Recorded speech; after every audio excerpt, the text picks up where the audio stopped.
Good evening, good evening, good evening, and welcome to our week in review on Cloud9 on ACTN The Voice. And the scene that you're seeing behind me right now, well, a lot of people this weekend will be in a scene like this. Yes, this is the weekend where many churches, of course, their youth congregation more so, would be engaged in, yes, carnival camp. That's right, all over the country, various locations, most of them near a beach. Yes, fresh air, flowing palm trees, flowing coconut trees, while they cautiously look out for coconuts falling over their heads. Well, we hope not. So, but that being said, if you've been paying attention to the Met Office, their releases and so forth or the bulletins rather, throughout the course of the week, there is a rough seas bulletin out until next week, Wednesday. Hear me? A rough seas bulletin from now until roughly, no pun intended, well, maybe, until possibly Wednesday morning. So all we're saying to all campers, particularly those who are camping near the beaches and they're going to the beach, please be very, very, very, very careful. Ensure wherever you go that there are lifeguards. If there are no lifeguards, then you ensure and protect yourself and those around you. All right? Now, I'm saying this for everyone, but particular attention to the campers because, for the most part, the campers will be going in areas that they are not familiar with. And because of that, you do not know the beach and how and the waves and so forth and what areas to go and not go, particularly, as I said, if there are no lifeguards around.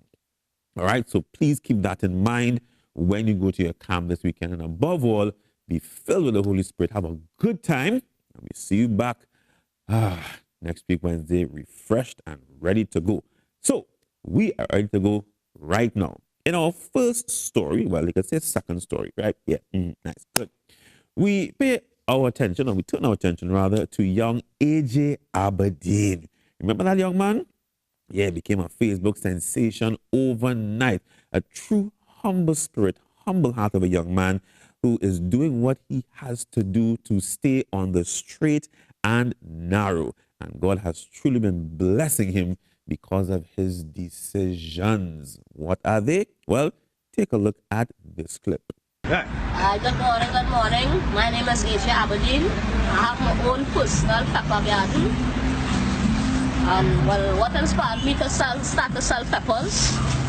I have youth today, is how who on the block will be selling ganja, which is illegal. It's how who go want to break houses and distress people.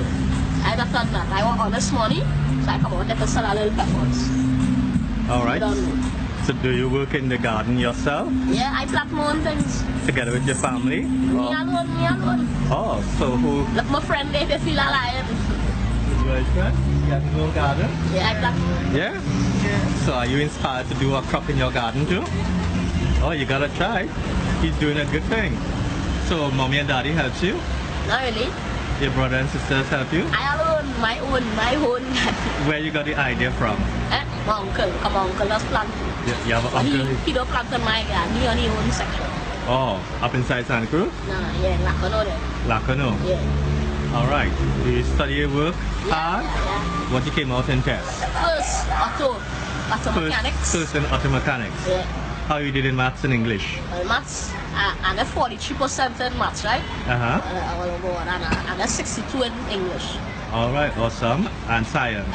Science, now, we don't do science. You don't do science? We do in TD, maths, English, and geography. How you did in geography? I pass geography. How you did in TD? TD, well, I catch a tail in TD, I can't already draw. You can't draw? No. So, I learning. So what is it about practice? Practice makes that perfect. Excellent. So if you can't draw and having a hard time, maybe go to the art teacher. Can learn. To teach you a thing or two in art, break time, lunch time, to perfect your TV skills. Yeah. Right? Yeah. Good. What do you want to be when you grow up? Well, I wish I could be a professional technician with my own garage, doing straightening and painting with mechanical stuff. Amen. Now, what advice you would want to give to people, young people your age, young children and youths? Well, when I want money, get hard working and honest money, stay in school. Stay in school. Yeah. You want to say that again? Stay in school, look for honest money. Honest money. Yeah. Good. You will be successful. Say, I will be successful. I will be successful and so can you. Amen. Yeah. Give me a bounce. Thank you. Young AJ, you made me proud, my brother, and our prayers are with you, and everything that you rest your hand upon may it be blessed. So we turn our attention now to, well, this is what you call the total opposite. We're paying attention to what took place recently in the prisons. As you know, the video showing the assault by the prison officers against the prisoners.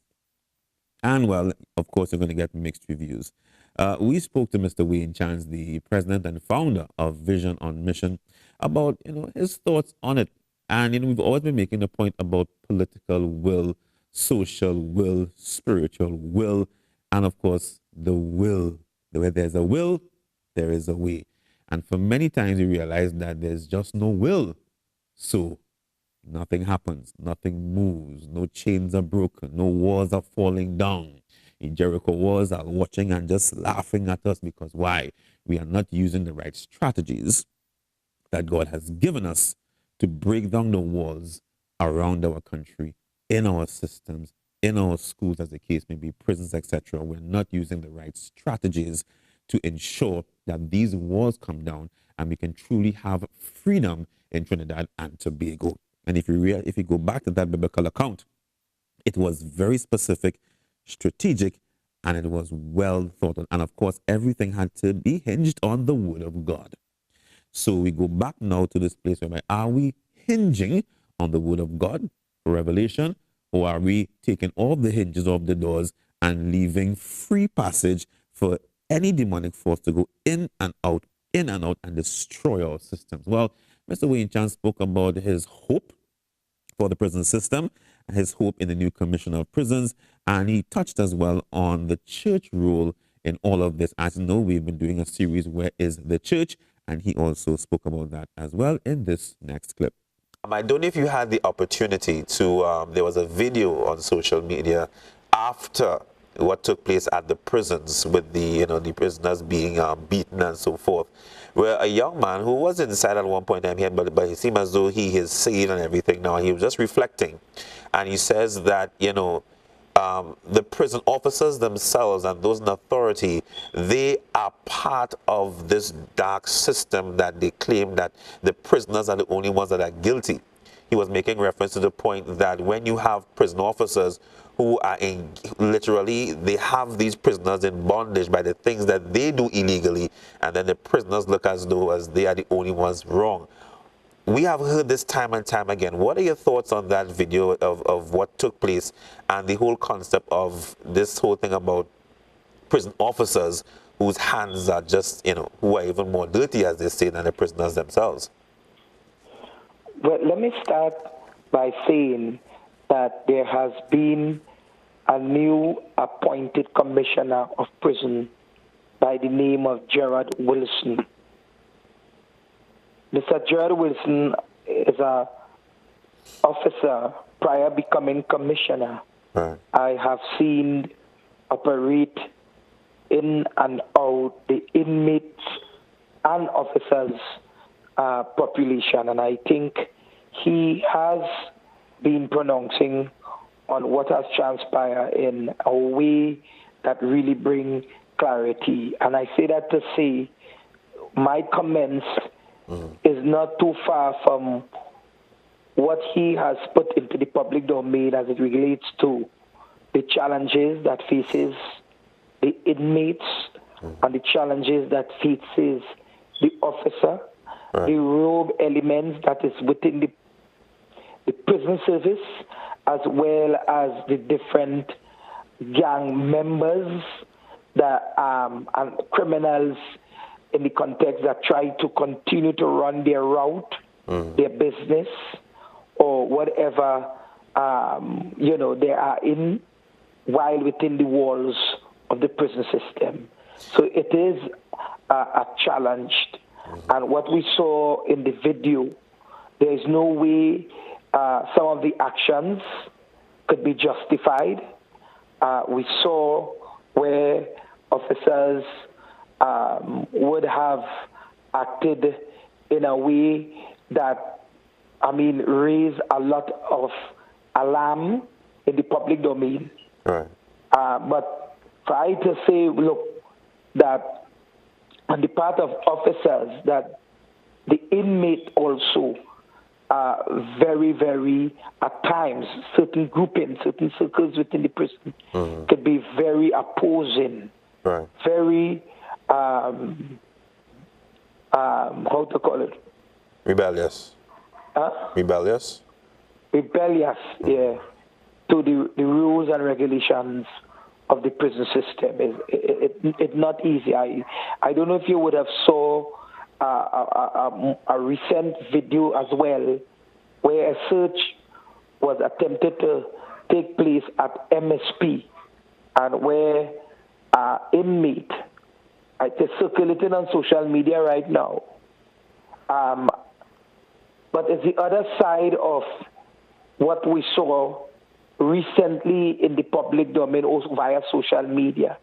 But this is not to justify actions that were taken by officers on the day in question. But this is also to say that here it is, an officer's gone to conduct a search in those particular area of the prison where you may have inmates of a particular ink. Right. Throw feces and urine into the officer's face, right? Cussing and pointing their hands into the officer's face, when in fact officers who join the service sign up to work with inmates, particularly those officers that work in remand. It's a whole different prison management, right, opposed to persons who are convicted. The broad word is used, prison, but the prison has different classification, and those persons who on remand, they spend the time differently opposed to persons who are convicted. So it's a whole different culture altogether. The remand life is far different to convicted prisoners' life in prison. Two different culture existing in the same environment, the same, behind the walls, but it's two different cultures. So Mr. it Chance, is not easy. You have spoken about this issue for many years. You've been on the program as well with me over the years. And we always talk about the rehabilitative process. And that is something that Vision and Mission, that is their mission. However, that is a mission that also must be undertaken by the prison system. I know Mr. Garth Sinclair, he has expressed his concern about the lack of that. There have been models that have been used in the UK and the US. Because you're right, because the gentleman in the video also made the point that honest prison officers will sometimes be innocently killed. Because sometimes prison want to send a message because of what's been happening in terms of what they've been seeing. So yes, we have a situation that is very poisonous to the innocent individuals who are part of the system. Now, we have these models before us. You've expressed that as well. And we know, we've always said that there has to be a political will and a spirit to do things. We have the models. We know what we need to do. Number one, what has caused such a delay over the decades? And number two, you mentioned the new commissioner of prisons. Do you believe, based on your interaction with him, that you're going to finally see a change coming in our prison system? I strongly believe so, from my interaction and what I have known of him coming up the ranks. Right. So I have that faith that he's going to continue.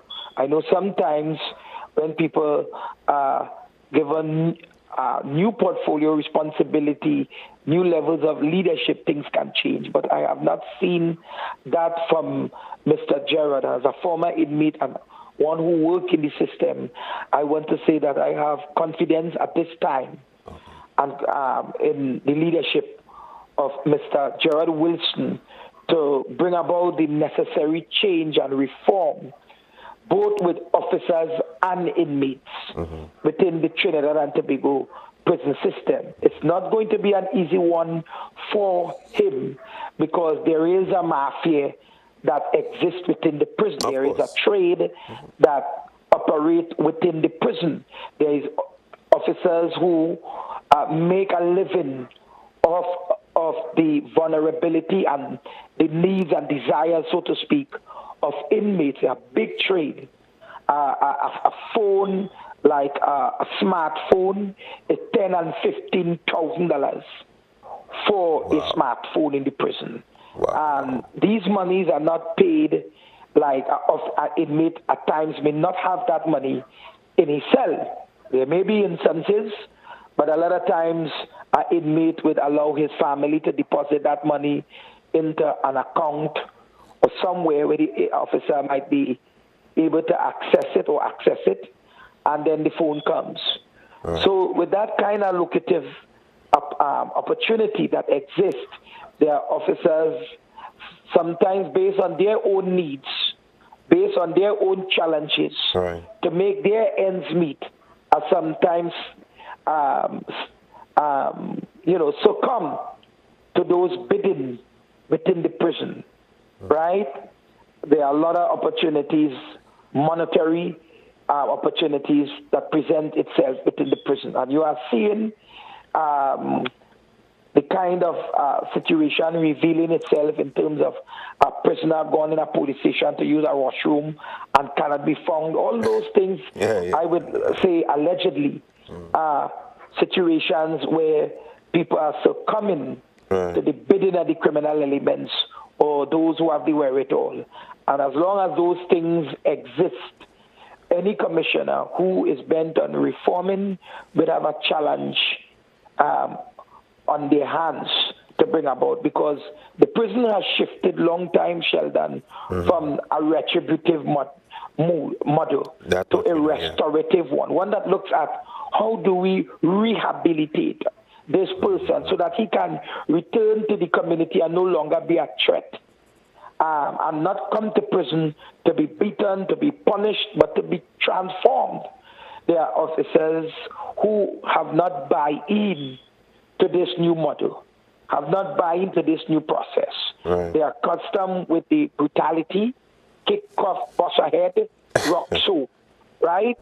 And whereas in this new approach, it is a more humane, correctional approach. And there are officers in Trinidad and Tobago from east, west, north, and south, young and old. There are young men who come into the prison, join the service, and then come in to change people's lives. They come in because they promise a pension, it's a guaranteed salary. And many public service would job. I say as in many cases in the public sector, we know that. Yeah, so it's not about what is the mission and vision of the prison service, and that's a challenge. Therefore, systems have to be put in place to weed out those elements, identify them, and change them as they see fit. That's the challenge of the prison system. Let me ask one. I know you were supposed to be on set with me live, but I know you had an emergency, so therefore you couldn't be here. So I really hope that. And I really apologize for that. I know how it goes. But I'm glad you're able to still take our call. My last quick question in a few minutes. I really want to get this out because I know that you are a strong man of faith. And and I had a series of interviews with different leaders in the church, from Reverend Agard, Nicolas Holder. I had a young man, Mwale Henry. I had Pastor Dutton. I want to ask you a question. Where is the church in all of this?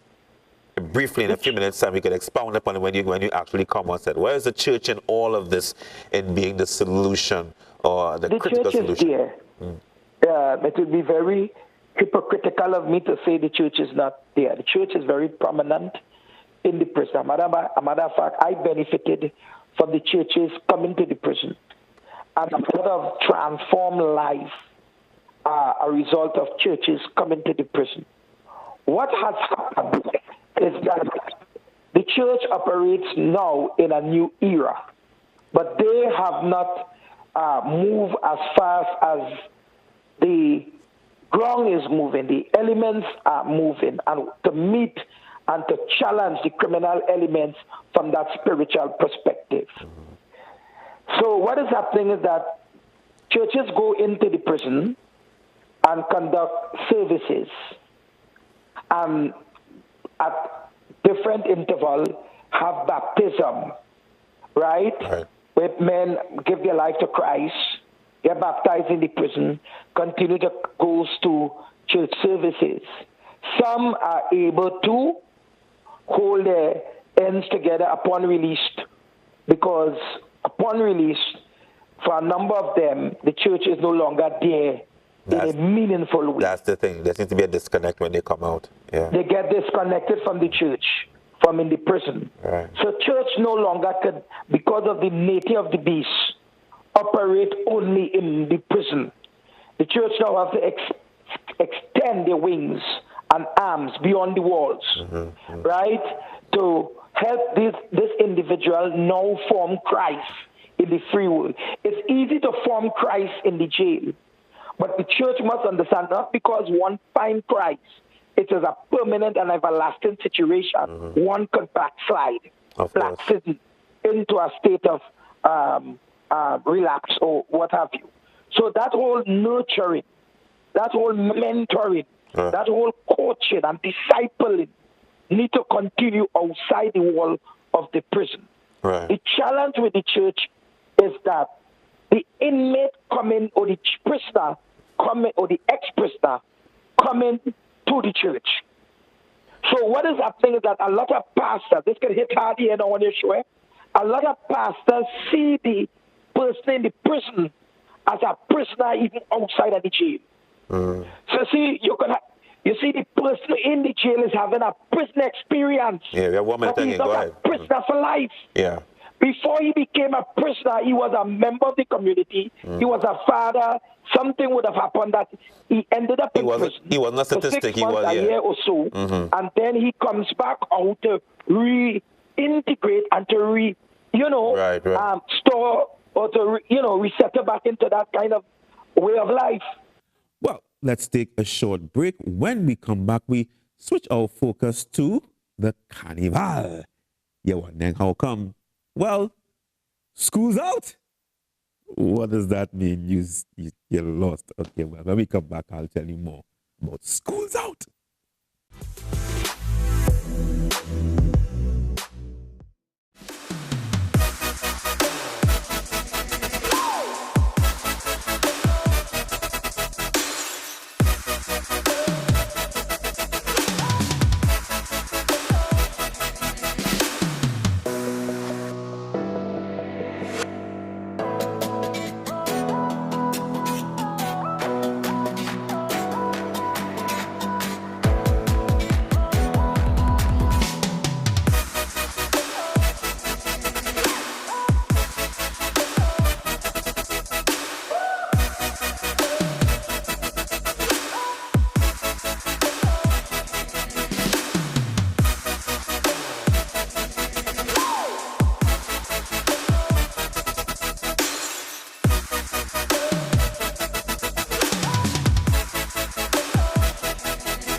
And welcome back to Cloud9 on ACTN The Voice, our week in review. Now, this is the Carnival weekend. In the beginning, we spoke about the church camp. Now we're going to talk about something called suggestive messages. Yeah. And there's one particular band that was brought to my attention by Pastor Winston Mansing, and it's called Back to School. But I want to refer to it as Schools Out, and then put a little attachment, schools out of their mind. Because the argument that is being brought forth about this, and people have the different views about it, according to Pastor Mansing, is not so much the actual portrayal itself, because unfortunately that is a large part of what Carnival is. It's no longer about culture, it's about something else. Right. So it's not, it's a different story. But his issues with the name and the suggestive messages that the name and the intersections of this band and the implication that it will have on our children and our school system that is already facing so many demonic attacks.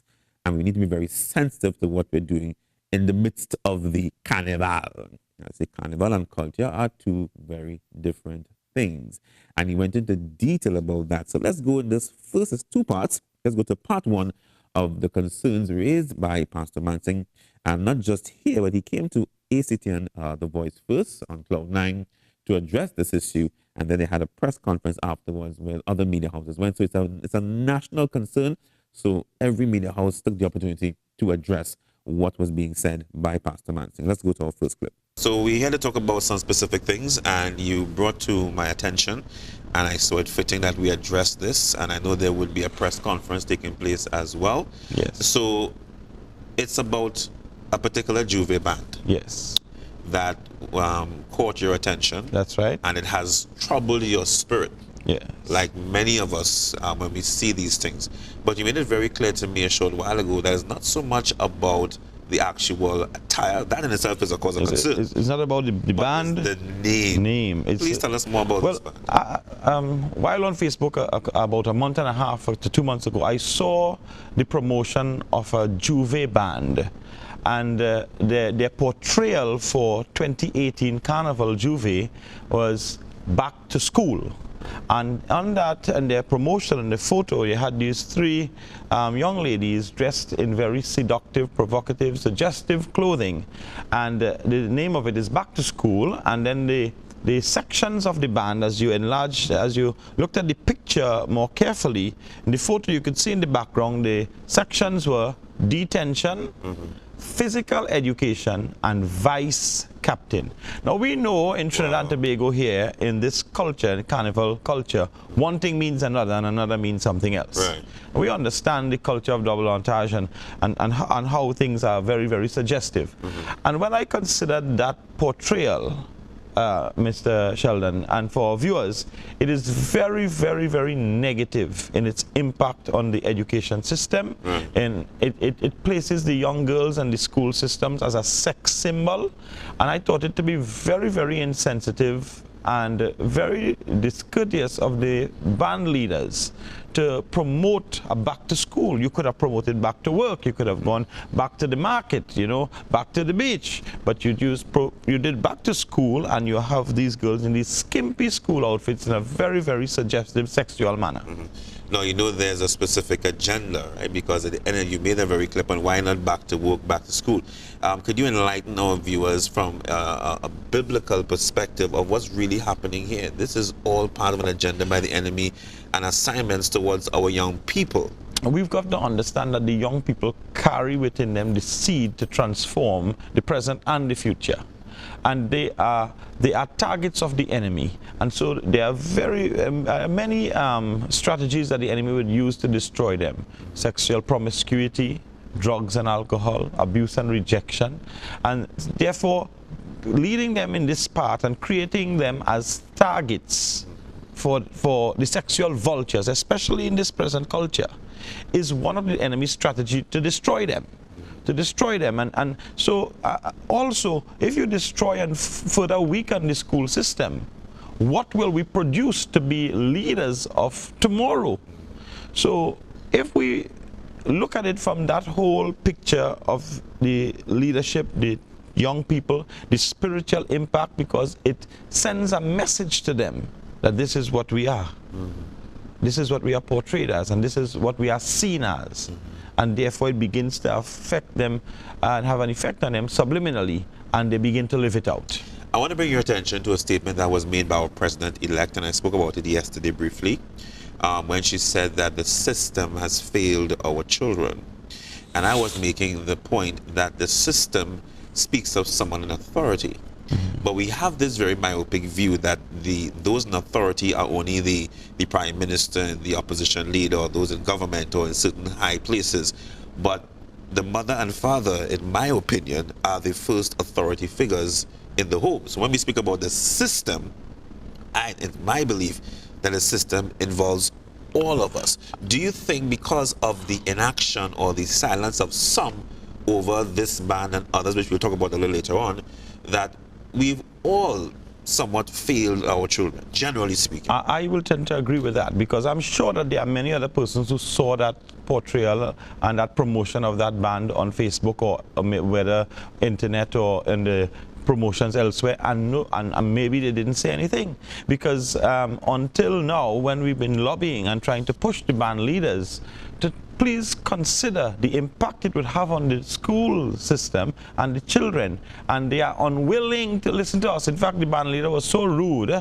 He said, well, you do what you have to do, I have to do what I have to do. Contact? I tried making contact as the president of the faith-based network of Trinidad and Tobago. It is my responsibility to represent the faith communities on matters that affect family life. How that conversation went, generally speaking, when you called the band leader? Well, I called the band leader and I said, sir, I introduced myself. I'm Reverend Winston Mansing, the president of the faith-based network, and we are religious bodies that work together to address matters of family life. And we looked at your promotion for your band, and we found it to be somewhat a great concern to us that it paints a very negative light, or paints the school as a place to go for sex.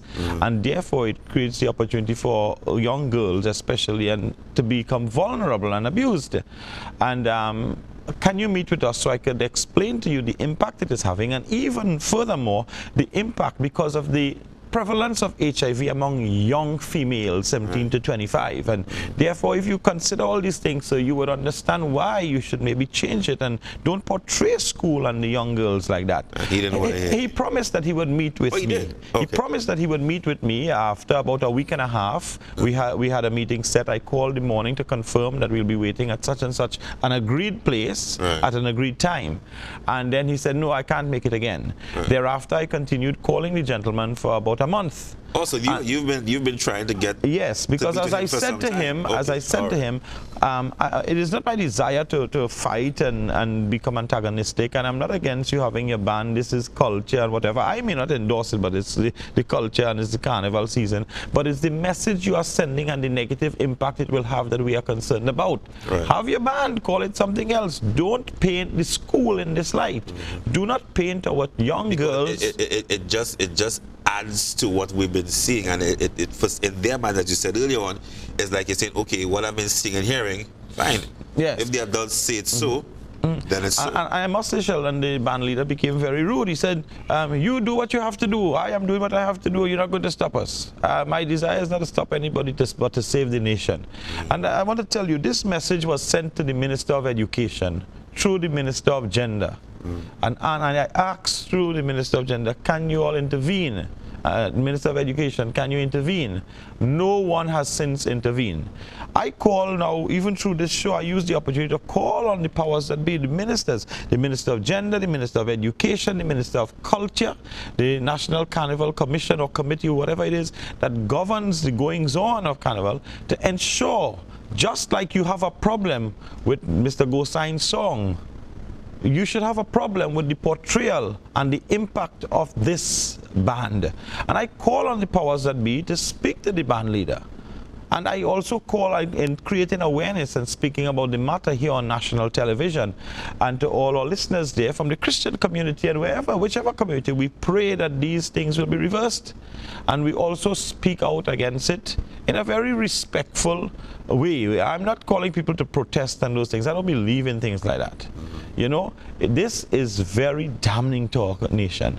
This is very destructive to the moral fabric of our society, because then we will have the people looking at our young schoolgirls with this kind of sexual appetite alone.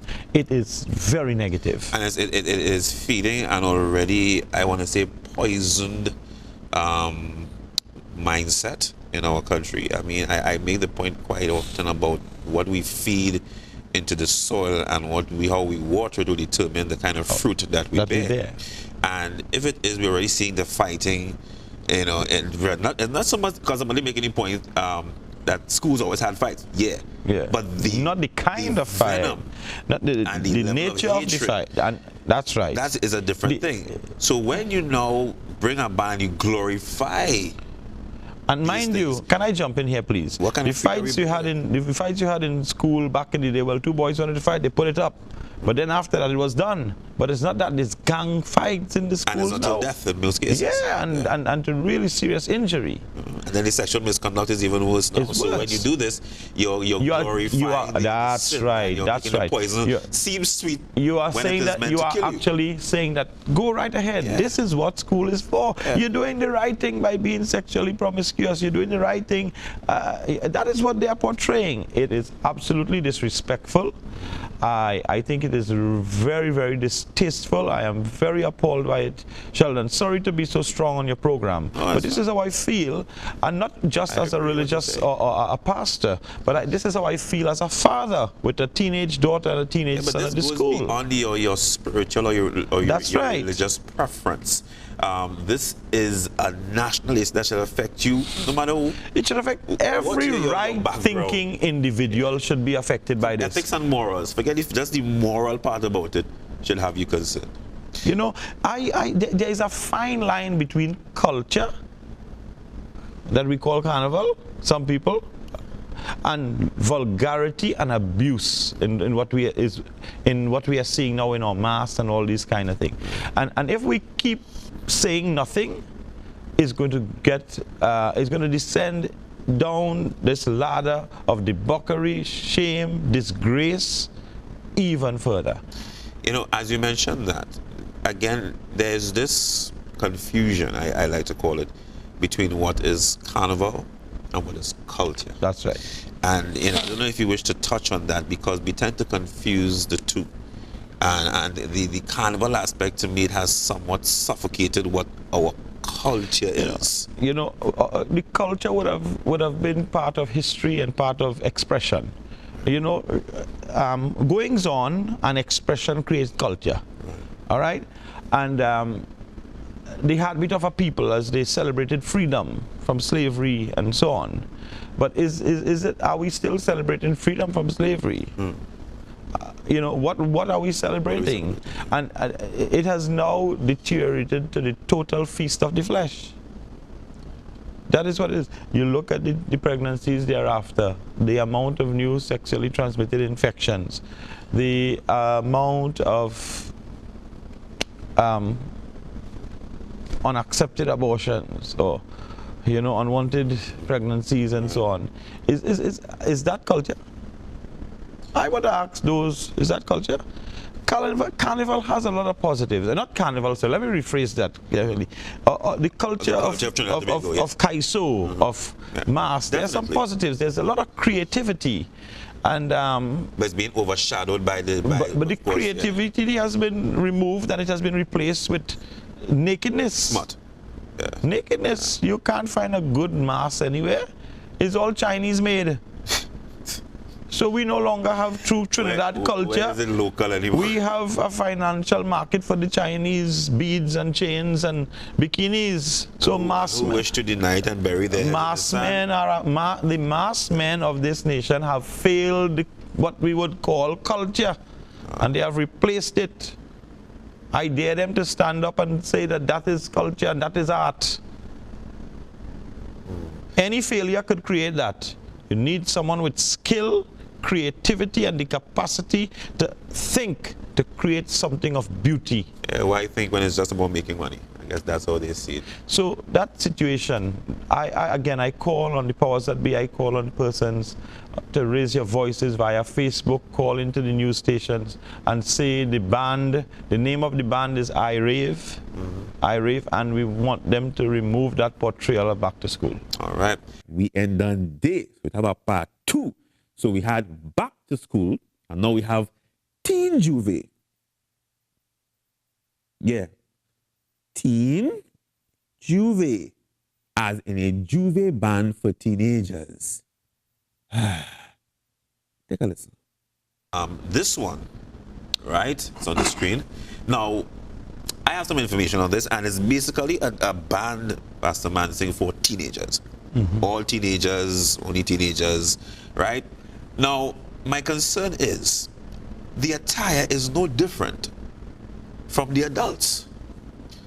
right? We have a blurred image of one of them because, again, we're going to respect the fact that they are teenagers, but the attire is no different from the adults. So what message is this one sending? Because they now have freedom to do as they please. You see, when we allow these kinds of things, and even the parents or guardians, aunties, uncles, grandparents of those teenagers who allow them to go and participate in that band, in this skimpy clothes and so on, they need to be more responsible. I do acknowledge that there might be some of them, these children or teenagers, who may go off and run off with friends, and parents may not know, or grandparents and so on. Now, parents have a little more capacity to know because they're seeing all of it, but sometimes the grandparents and they that they're staying with don't catch on everything immediately.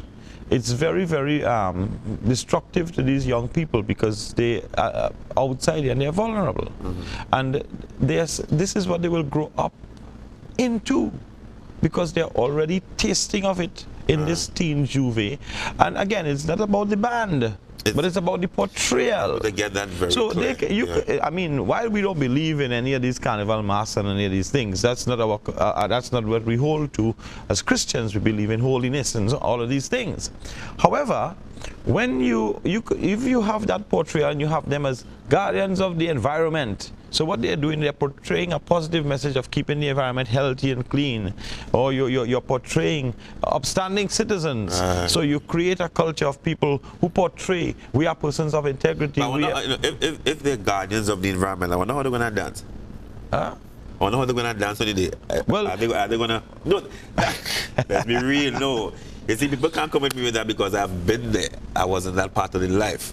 So you can't come and tell me, are they going to just stand up and dance all proper? All right. Let's be real. The point I'm making is that by the names that we give to it, we also create an identity.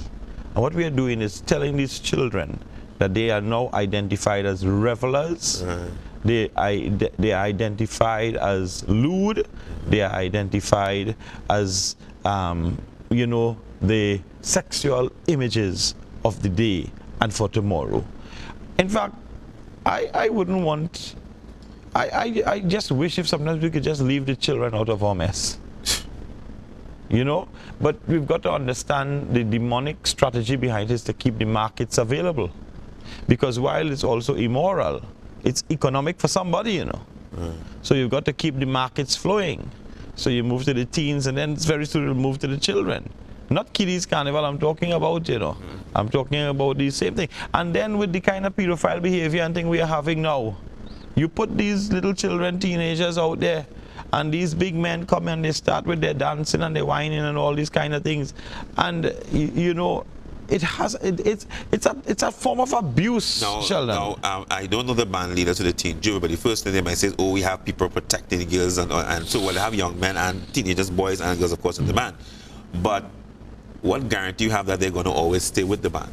Yeah. I'm just saying. We can't guarantee any. None of those things can be guaranteed. Well. None of those things can be guaranteed. And who says there aren't men watching the young boys too? True. Or women looking at the young boys. I mean, it's the abuse of all sorts. Because when you're on the streets, That's you're right. all together on the streets, and when It's everybody open clash. market. It's open market. There are no real guarantee safeguards there. But you can put safeguards with fences and chains and all. What about the safeguard of the mind? True. What about the safeguarding of the human spirit and soul with these teenagers? They are very vulnerable. Their whole personalities are being formed. They are creating an identity for themselves. There's a whole psychological impact of the whole.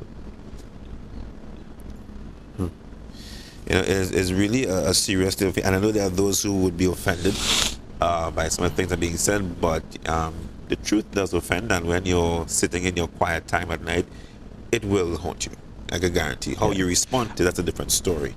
So again, what we're saying here, it is in no way to necessarily attack, but to open our eyes to what is. And as you rightly said, Pastor, at the beginning, there are those who probably saw it just like you, and many others, and who are also upset by it, But they're afraid. Just didn't say anything. But even they're afraid, they're thinking that someone will say something. I hope someone will say that. And then there's some people who want to respond but don't know how to create their response and so on. And our response is not to attack, because we tried communicating, we tried, sending, messages to meet and so on and have cordial dialogue.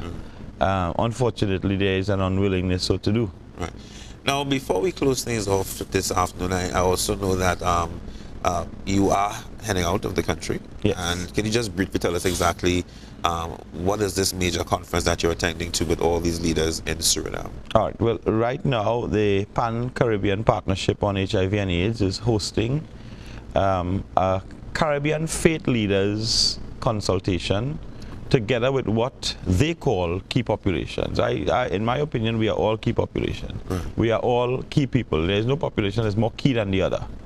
But there are groups of persons that are lesbian, gay, bisexual, transgender, intersexual, you name it, it continues, and it's a very fluid, loose environment, so anything could be added in as it happens in their minds.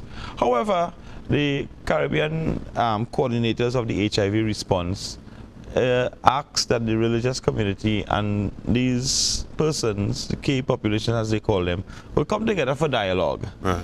And part of that is to help to address the issues of stigma and discrimination. Okay. I do not accept, believe, or endorse the lifestyle of anyone there. Just like I do not accept, believe, or endorse being untruthful, being hateful, being racist, being disrespectful, being dishonorable, being a thief. I don't endorse anything. Sin is sin. Right.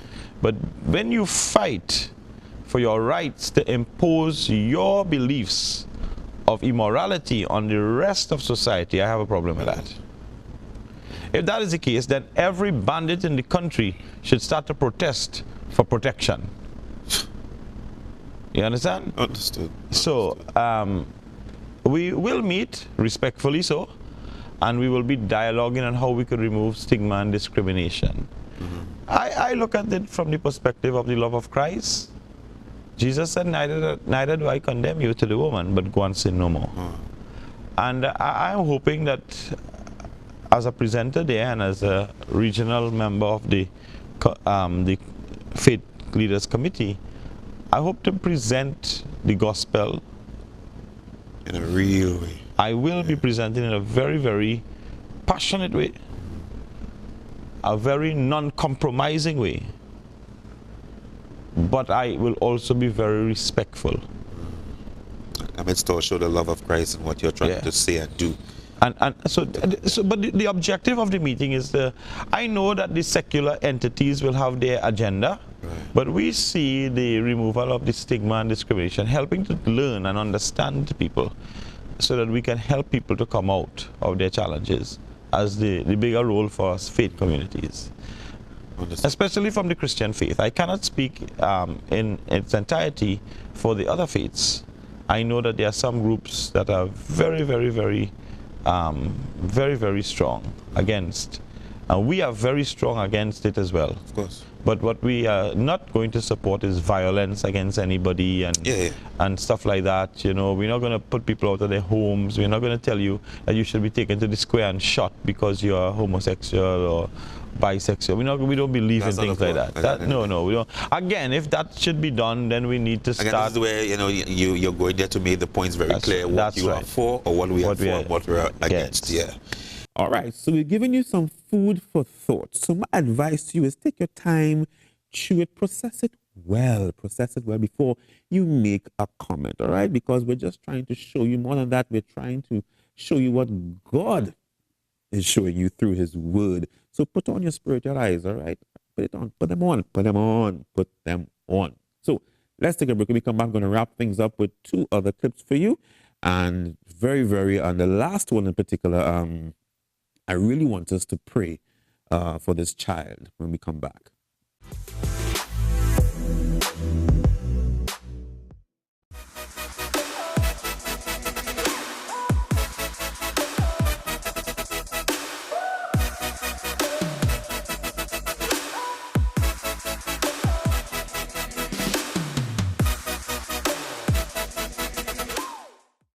I found out that if our phones are close enough, and if we have a connection on Wi-Fi and Bluetooth, come on, I'm about to preach this technology until somebody comes out of hiding. If I got something on my device and you need it on your device, if I can get close enough to your device with my device, what's on my device can jump on your device. If I get close to the one who created me, close to the one who called me, if I stop running and return to the place of my assignment, I got the drop. So if you want to live behind walls all your life and live an isolated, lonely, miserable life, go ahead. But I suggest that you tear down all your walls and let God be a wall of protection about you. And he says all of your walls will be called peace.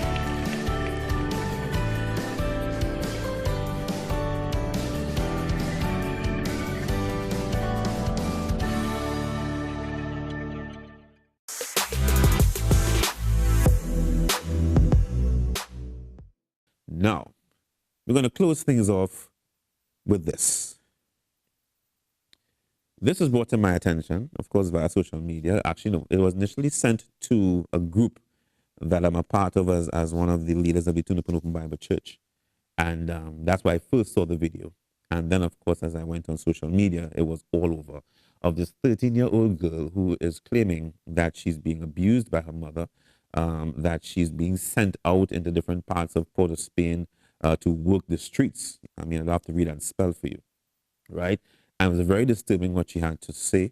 The woman that rescued her, she's known for these things of rescuing children who are being abused. And you need to hear the horrifying details of what this child said that she's going through at the hands of big men, some of whom are meant to protect and serve us. Yeah. So this is really, really hard for many people to see. Now, even though on social media there are no limitations to what you show and see, and you can show faces and all that, we blurred it. Also, we took out the name of the mother because one thing you have to understand is that you have to be very careful when these things hit the court. Everything can be, can be used for or against. So we really want this matter to be resolved quickly, and for the guilty party or parties to feel the brunt of the law. So let's go to this clip now of this 13-year-old girl explaining what her life has been like. Save her, people. Keep on our prayer, call someone, speak to someone, and as a matter of fact, let's go to the clip. When we come back, I'll wrap up what I want you all to do. All right, let's go. Hi, good morning. I am 11, 13 years of age. I have a troubling background, and I need help, I need support because I asking for help and nobody helping me. My mother sending me to make fairs on Morris Street. I'm not getting the help I want to help. I tell him police not helping me. The men is big men. One of them know my real age, and they know that person who know my real age turn on with me, say, turn on, keep calling and begging she for me to come and this and that. When I do a go, how long is going on for? It's going on since about three months now. That was going on. Anytime I say I don't want to go, she either beat me, don't want to feed me, good morning, Teflon, don't want to feed me, and you know, all kind of things. But I'm only 13 years of old, and this going on 3 months now, and you said why I do this? The lady, Miss Delilah, she does help people. And she daughter who get no own to her. She does help people, and I really want the help because I really actually fed up. Every minute she either beating me. Look at her scars on my foot if all you could see it.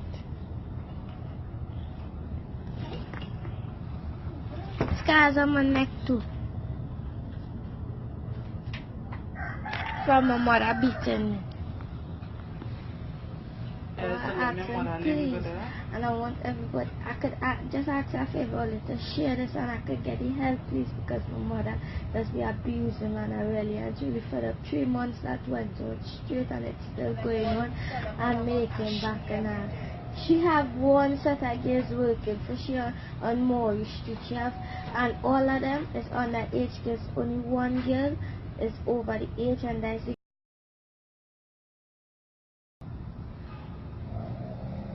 my mother is a very wicked woman. She have 6 children in total. She give me all. She does turn and say that all. As much she try, she have no child name. She doesn't check she other children and them. My little baby, 6 years old, not in a school. And when she go on Maury Street and get she money, she go in and give her man. And going to Kilatus and Lime up and party and all in them things. She don't even wait me. But when she get money, she don't buy groceries. She don't buy toiletries, nothing.